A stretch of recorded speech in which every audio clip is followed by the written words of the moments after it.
गुजरे दिन और गुजरे दिनों की यादें न मैं सुना सकूंगा और न आप सुन सकेंगे। वो ख्वाब नहीं था, वो हकीकत थी। वो दर्द नहीं था, वो जख्म था। वो जख्म नहीं था, वो नासूर था। क्यों? इसलिए कि जमहूरियत दम तोड़ रही थी। हिंदुस्तान में रहने वाले करोड़ों लोग जो दस्तूर हिंद की पासदारी करते हैं, संविधान से वफा करते हैं, उससे मोहब्बत करते हैं और उसे बाकी देखना चाहते हैं, उनके सामने एक मायूस हिंदुस्तान खड़ा था। सैकड़ों और हजारों साल की तारीख जिसमें कमजोर दबे कुचले सिर्फ दबाए गए और कुचले गए। एक लाठी वाले ने और बहुत मामूली कपड़ा तन पर पहनने वाले ने सैकड़ों साल की गुलामी के हिंदुस्तान को आजादी में बदल दिया। लेकिन हम न उसकी हिफाजत कर सके, न उसके ख्यालात की हिफाजत कर सके। हम अपनी आवाज से नारा तो देते रहे कि बापू हम शर्मिंदा हैं, तेरे खातिर जिंदा है, लेकिन तैयारी नहीं की हमने समझौते हैं। हम भी कर सकते थे, आज भी कर सकते हैं, लेकिन याद आती है मासी की यादें। याद आता है टेक्सटाइल मिल, याद आता है अंग्रेजों और नवाबों का मिला जुला जुल्म, याद आता है मौलाना आजाद का रामपुर से पार्लियामेंट का चुनाव लड़ना, याद आती है पंडित नेहरू और मौलाना आजाद की पार्लियामेंट की तकरीरें, याद आता है ये किला और नाम नेहाद अजीम इमारत हामिद मंसूर। नौजवानों, तुम्हें बुजुर्गों ने नहीं बताया, हमें मौका नहीं मिला। एक रात एक सदी के बराबर गुजारी है।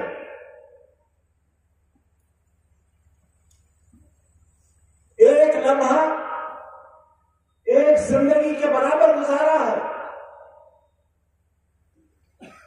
तुमसे जुदाई मौत से बदतर थी,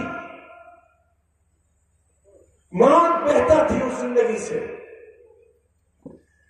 जो शख्स तुम्हारे साथ जीता हो, तुम्हारे साथ हंसता हो, रोता हो, मुस्कुराता हो,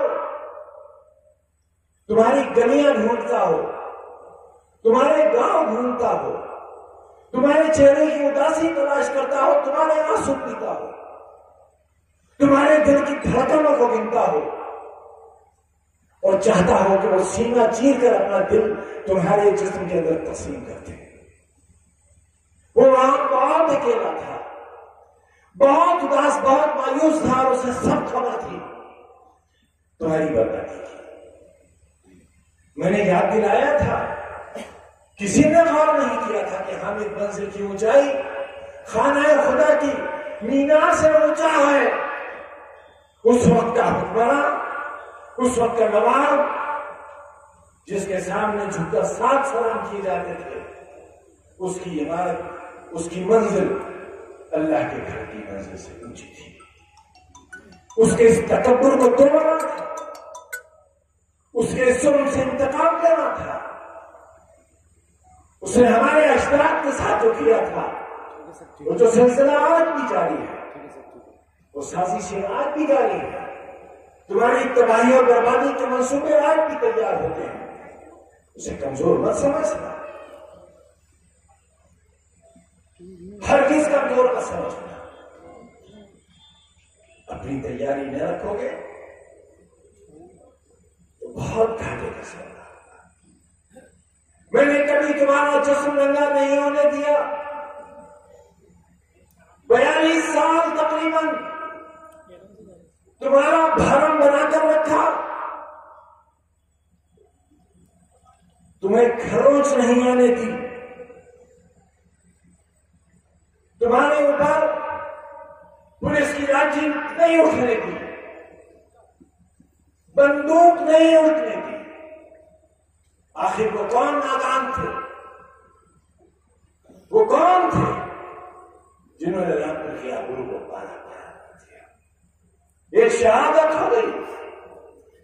सैकड़ों लोग गुनाहगार बना दिए गए और कितना लूटे गए लोग, कितने तबाह बर्बाद किए गए।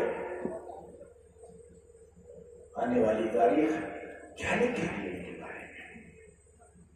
उन बुज़दिलों के बारे में क्या लिखेगी? क्या फैसला करेगी? मैं नहीं कर सकता था। जब मेरे ऊपर पहला मुकदमा कायम हुआ था, मैं भी आपको सड़कों पर ला सकता था। मैं जानता था मंसूबे क्या है। लिहाजा मैं मुर्गी चोर, बकरी चोर, भैंस चोर, किताब चोर, फर्नीचर चोर और चोरी की दफा नहीं, डकैतियों की दफा लगा दी। मेरा बेटा 2 साल से ज्यादा जेल काट कर आया। 1 साल से ज्यादा मेरी बीवी जेल में रही। आज भी असरखा जेल में है।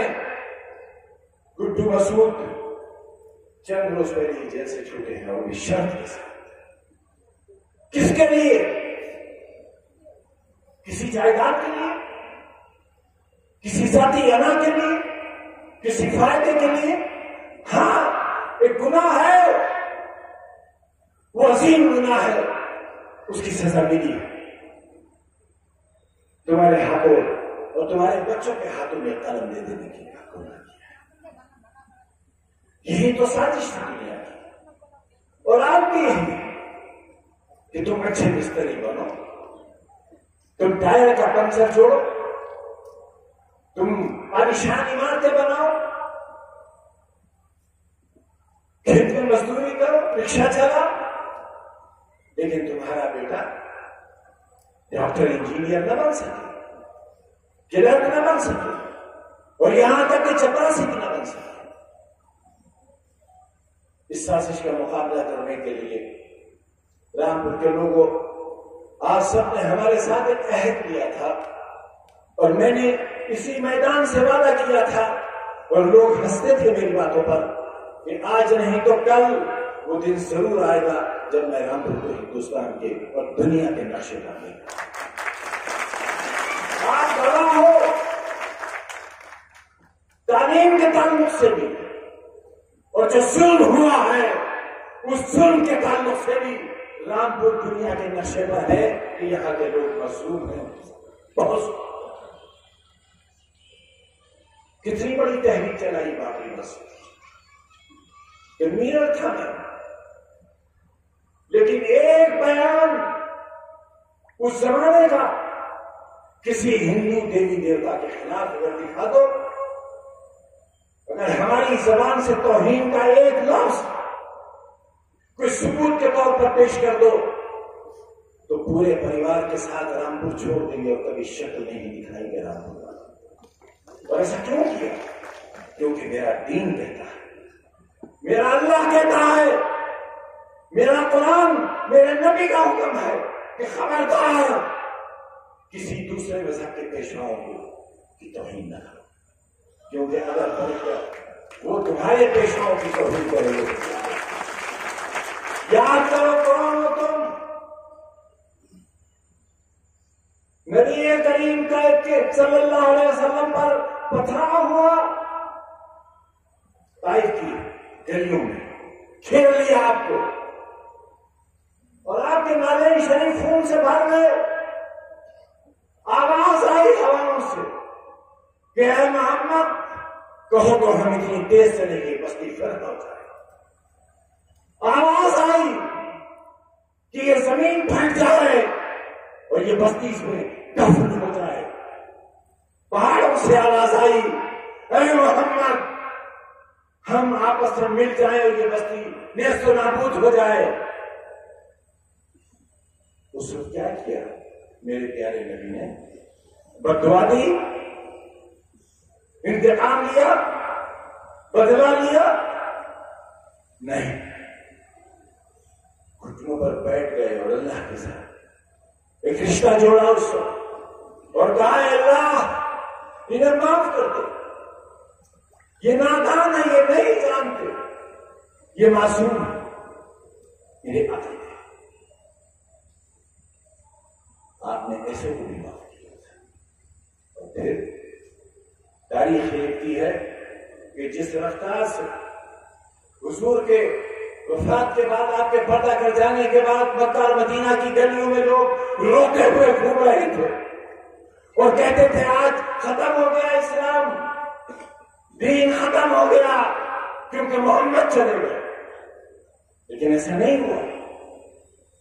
आपके जाने के बाद तारीखदां ये लिखते हैं कि जिस रफ्तार से घोड़े दौड़ते थे उस रफ्तार से हक का पैगाम लगाता था। मेरे प्यारे नबी के खिलाफ, उनकी तौहीन करने वाले के खिलाफ या उन अल्फाज को जो हुजूर की शान में गुस्ताखाना कहे गए, उनको दोहराना भी गुनाह है। उन अल्फाज की वापसी अपनी जबान से अदा करना गुनाह है।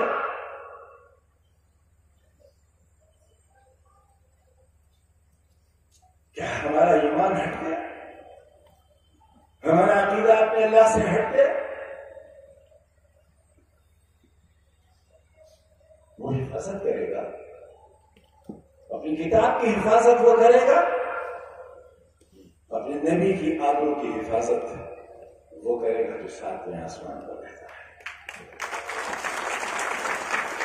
कहीं इश्तियाल में आने की जरूरत नहीं है। तुम्हारा दुश्मन इंतजार में बैठा है, उसके मंसूबे में मत फंस जाना, उसकी साजिश का शिकार मत हो जाना।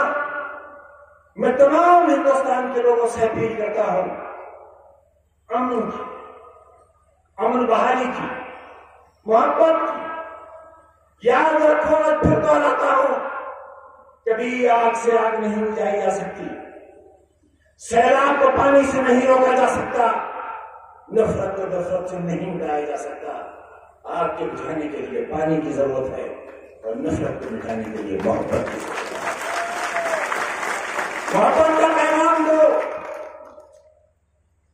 तुम्हारे मोहब्बत के पैगाम से न जाने कितनी तब्दीलियां आई हैं दुनिया में और न जाने कितने बदलाव आए हैं।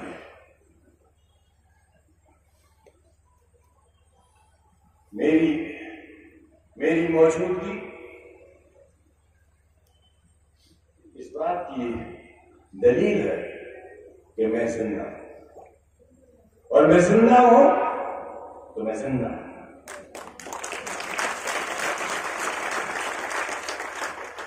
और जब मैं जिंदा हूं तो इंशाअल्लाह आंच नहीं आने दूंगा आपको।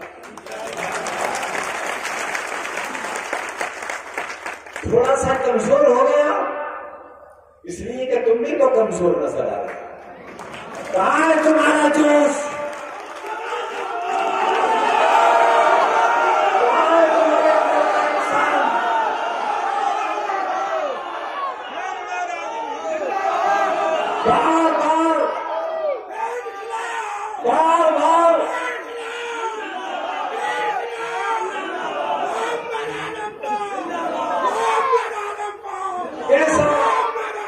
कैसा भयानक कोरोना हुआ था मुझे। मेरे सामने तमाम वार्ड खाली हो गया, मैं दूसरी मंजिल पर मुंतकिल किया गया, वो सारे लोग मर गए, मैं तीसरी मंजिल पर भेजा गया, वहां भी सारे लोग। मैं जिंदा बचा हूं तुम्हारे लिए। मैं वापस लौट कर आया तुम्हारे लिए हर सांस अमानत है। मैं आज भी तुम्हारी मोहब्बतों का कर्जदार हूं। मैंने कुछ नहीं किया, मेरे सारे अरमान, मेरी सारी ख्वाहिशात मेरे सीने में दफन रह गई। बहुत कुछ चाहता था, बहुत कुछ चाहता हूं,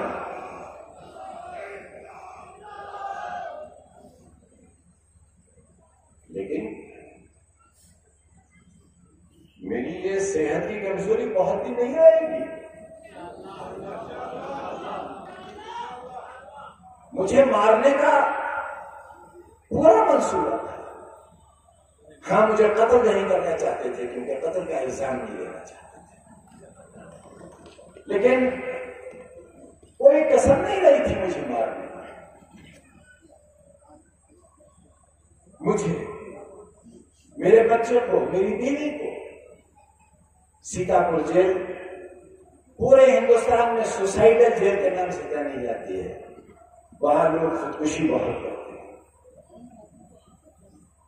कहीं और भी भेज सकते थे, लेकिन तीनों को सीतापुर भेजा कि जो इन तीनों में सबसे कमजोर होगा वो पहले अपनी जान देगा, और जब वो जान देगा तो उसके लिए दूसरा जान देगा, और जब 2 जान दे चुके होंगे तो तीसरा जान देगा, और 3 जनाजे सीतापुर जेल से बाहर निकलेंगे। ये था मंसूबा। क्या आपको इसका एहसास नहीं है? हिंदुस्तान की कोई मस्जिद ऐसी नहीं है, कोई मंदिर, कोई गुरुद्वारा, कोई गिरजा ऐसा नहीं है जहां रामपुर वालों तुम्हारे लिए दुआ नहीं।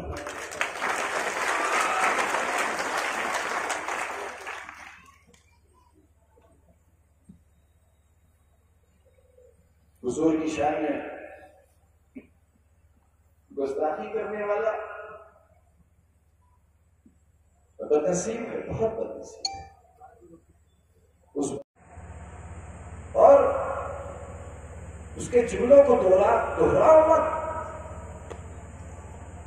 जो बदनसीब है उसको उसके नसीब पर छोड़ दो, उसे उसके हाल पर छोड़ दो। दुनिया का कोई तानाशाह नहीं बचा। याद करती है तारीख उन लोगों को, और याद करेगी जब तक दुनिया रहेगी, लेकिन तानाशाह के नाम से उस नाम से याद नहीं रखेगी कि जमीन पर अल्लाह ने एक ऐसा इंसान भी भेजा था जिसके वजू की एक बूंद भी जमीन पर नहीं गिरी थी। एक ऐसा इंसान भी जमीन पर आया था, उसे रसूल कहा, उसे नबी कहा। उसकी शान में तो कोई गुस्ताखी कर ही नहीं सकता। उसकी शान तो इतनी बड़ी है कि शान का लफ्ज बहुत छोटा है। जिससे अल्लाह इश्क करता हो, जिससे अल्लाह मोहब्बत करता हो, फिर किसी की नफरत से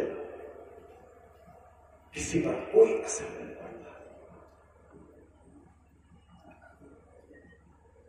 अपने शहर को, अपने जिले को, अपने रिश्तों को उसी तरह जोड़कर रखो जिस तरह 1942 से लेकर 2022 तक आज तक जोड़कर रखा है। यहां कभी हिंदू मुसलमान आपस में नहीं टकराए, यहां कभी आपस में तसादुम नहीं हुआ। बहुत कोशिश हुई। ये गोयल साहब मेरे दोस्त, जिले के सदर, ये आरएसएस के कार्यकर्ता थे, मैं जानता था। एक दिन मैंने इनसे कहा कि यार तुम तो हमारे यार हो, फिर तुम हमारे साथ क्यों नहीं हो? बोले कि तुमने कभी कहा? मैंने कहा अब कह रहा हूं। बोले तो हो गया तुम्हारा। तो आपस में लड़ाने वालों, ये है हमारे रिश्ते, ये है रिश्ते कि एक हिंदू परिवार इस शहर में ऐसा भी है जिसके मासूम बच्चों ने अभी तक दिवाली नहीं मनाई है, क्योंकि मैं उन बच्चों के साथ दिवाली मनाने जाया करता था। यह है हमारे रिश्ते, हमारे दिखावे के रिश्ते नहीं है। 2 बार रामपुर से मेंबर पार्लियामेंट रहे हुए राजेंद्र शर्मा के बेटे Bharatiya Janata party, Bahujan Samaj party, Congress party में नहीं बल्कि समाजवादी पार्टी में। यह है हमारा रिश्ता, यह है हमारा इत्तेहाद। इन रिश्तों को टूटने नहीं देना, बिखरने नहीं देना। न हमारे पर धर्म, न जाति, न मर्द, न औरत, न पूरब, न पश्चिम, न उत्तर, न दक्षिण, कोई फर्क नहीं रहेगा।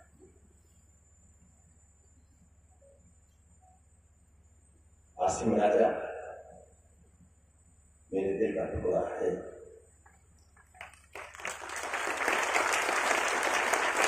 और मेरा दिल चीर कर देखोगे तो आप उसमें सब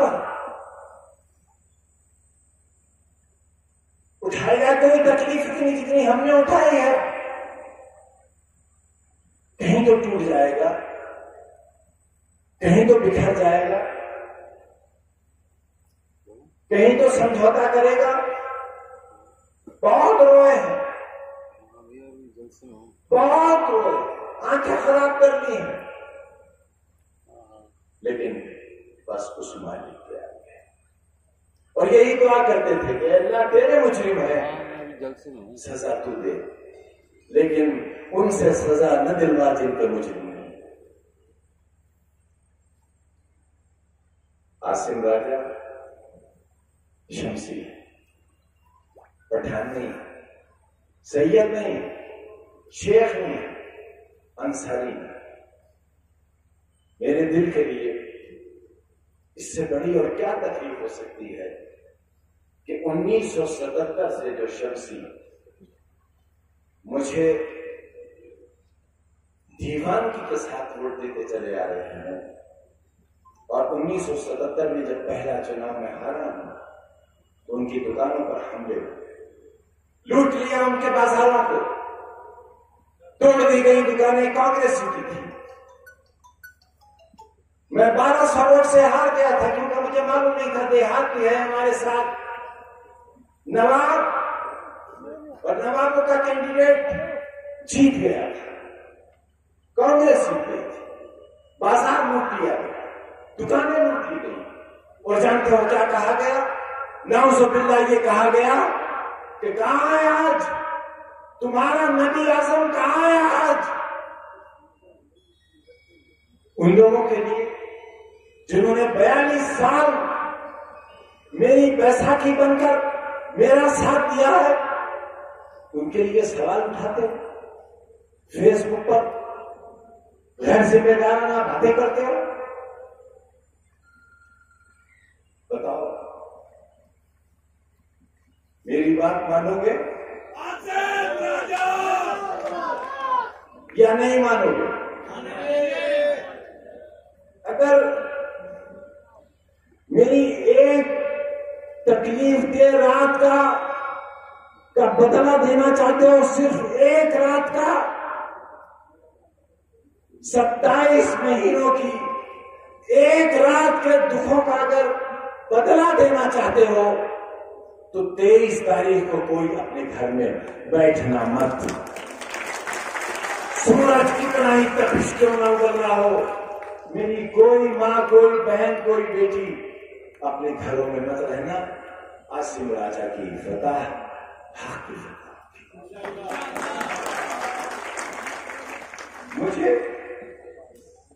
मुझे शर्मिंदा मत कर देना, मेरे मुंह पर कालक न लगा देना, मेरी जिंदगी को मुख्तसर मत कर देना। कहीं ऐसा ना हो ये सदमा मेरे लिए ज्यादा गहरा गुजर जाए।